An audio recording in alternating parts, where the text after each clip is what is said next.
Yusek, may we get a statement on the kidnapping and murder of businessman Mr. K? Confirmed just today by Secretary Remulla. Nagkausap po kami, kanina lamang po, ni General Torre at saka ni General Jean Fajardo.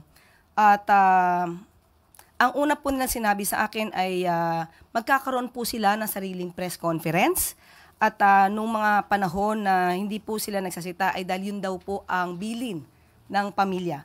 Pero ngayong araw po na ito ay magkakaroon sila ng sariling press conference at ang pinakahuling update po sa akin ay meron po silang case conference na nagaganap as of 10 o'clock or 10:30. The Filipino-Chinese business community expressed alarm over what they call a spate of kidnapping incidents. Sa bilang po nila, 12 so far this year. What does the palace have to say about this, and are we going to take stronger measures to respond to this? Opo, patuloy po ang pag-iimbestiga po dito. Hindi po ito tutulugan ng gobyerno. Ang lahat po na nagaganap dito ay pinagbilin po ng Pangulo na dapat imbestigahang mabuti para po ma-lessen o ma-eradicate ang mga ganitong klaseng krimen dito sa Pilipinas.